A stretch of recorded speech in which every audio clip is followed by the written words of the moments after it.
Hello everyone, I'm Junyi Duan, PhD student from Purdue University. I'm from the same lab as usual, so we have the same slides format. And my presentation today, the topic is data-driven modeling for hazard-resilient infrastructure in the Southern Lake, Michigan communities. So, as we all know, that significant climate change has been observed in the Great Lakes region, such as a shorter winter season and a higher average temperature. Here is a picture from Wisconsin Sea Grant. There was a bridge and light tower that was attacked by a surge wave. And as propagation of the flooding, the water level gonna continue to increase. And here is small communities that was surrounded by the flooding. So it's just like a long island. I couldn't imagine how dangerous it was. And after the flooding, the shoreline municipalities, stakeholders, and residents spend quite a lot of money and time in restoring their infrastructure and their houses. Well, according to the news, the Great Lakes shoreline governments and the cities, they're estimated to spend over $2 billion to restore the infrastructure.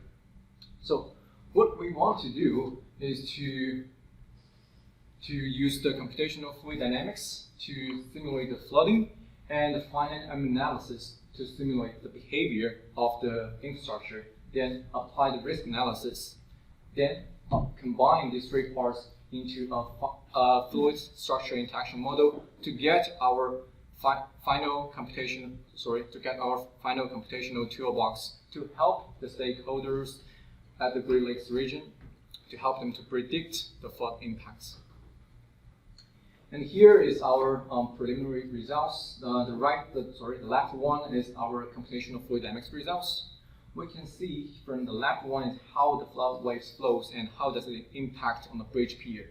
The right one shows is a pressure distribution on the bridge pier. At the beginning stage, the impact is very small. However, it increased significantly and get concentrated on splash area.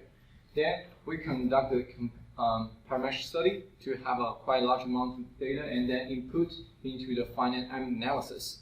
Finite analysis will give us some structural behavior of the infrastructure.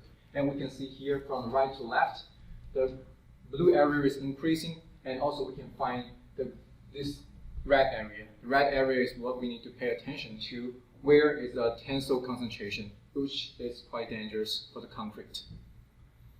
And for the next one, we also have the risk analysis results. This is a public data set provided by the Southeast Michigan Council of Governments.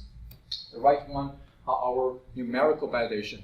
We used two types of machine learning algorithms, Poisson's procedure regression and support vector machine, to analyze three types of the infrastructure, the bridge, culverts, and roads. Based on our results, we found the GPR has a better performance on all those three infrastructures. Then for our next step is to how to integrate those three parts and get our final integrated computational model.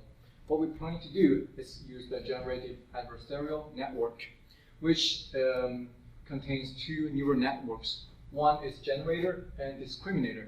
So what we're going to do is, in addition to the real data we have from the previous steps, we're going to give some random inputs to the generator, and generator will give some fake data.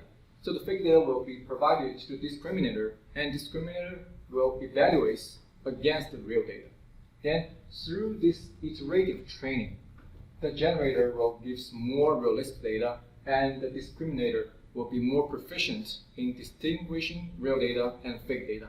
So the final game results will be very, very close to the real data, and that's what we need. And at that time, we will have this integrated computational toolbox for the stakeholders. And here are some published conference papers.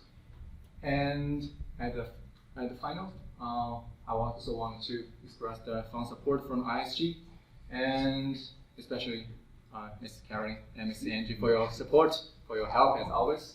And then thank you to my advisor, my lab mate, for your guidance and help, also the Purdue Polytechnic. Purdue ISF, and Purdue DYI. Thank you to everyone. Thanks for